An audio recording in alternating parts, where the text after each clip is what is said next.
know that most of what you've seen, read, or heard about Billy the Kid is untrue? My name is Gail Cooper. I'm a medical doctor and forensic psychiatrist. My specialty is murder case consultation for the defense. For 20 years, I've used my expertise to uncover the real Billy the Kid.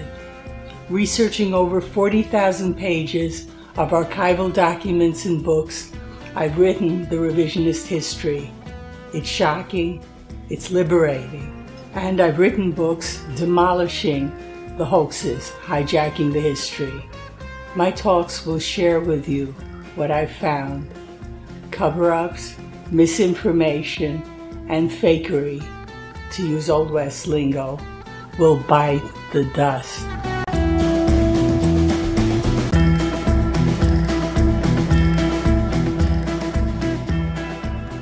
In March 2nd, 1881, 21-year-old Billy Bonney, having waited a month from his first letter from the Santa Fe jail to Governor Lew Wallace, wrote a second, more insistent one. He confronted Wallace's ignoring their pardon bargain. He referred to letters he had dating back 2 years, the time of their bargain. These letters are now lost. But after Billy's jailbreak on April 28, 1881, he briefly stayed with his rancher friend, John Meadows, and showed him one of those pardon promise letters. Meadows described it in his written recollections, published posthumously in 2004 as Pat Garrett and Billy the Kid as I Knew Them. I wrote, Governor Lew Wallace, Dear Sir, I wish you would come down to the jail to see me. It will be to your interest to come and see me. I have some letters which date back 2 years, and there are parties who are very anxious to get them, but I shall not dispose of them until I see you. That is, if you will come immediately. I signed, Yours respect, William H. Bonney.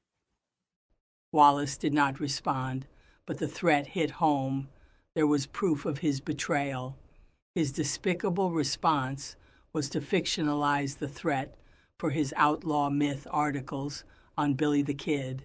Up to June 8, 1902, just 3 years before death, Wallace still obsessively lied. His fiction in New York World magazine was titled General Lew Wallace Writes a Romance of Billy the Kid, Most Famous Bandit of the Plains, thrilling story of the midnight meeting between General Wallace, then governor of New Mexico, and the notorious outlaw in a lonesome hut at Santa Fe. Hypocrite Wallace hid that Billy was no outlaw, that the meeting was in Lincoln, and that Billy possessed written proof of his pardon promise. Wallace wrote, the desperado was arrested for a series of murders and was brought again to the Lincoln County Jail. Patrick Garrett was sheriff. He was probably the one man in New Mexico who did not fear Billy the Kid. Perhaps Billy knew this. At any rate, he must have considered himself in desperate straits.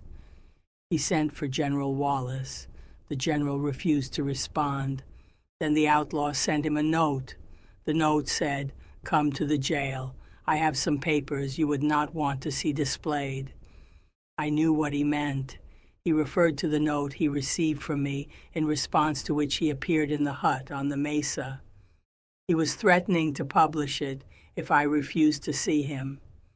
I thwarted his purpose by giving a copy of the latter and a narrative of the circumstances connected with it to the paper published in the town.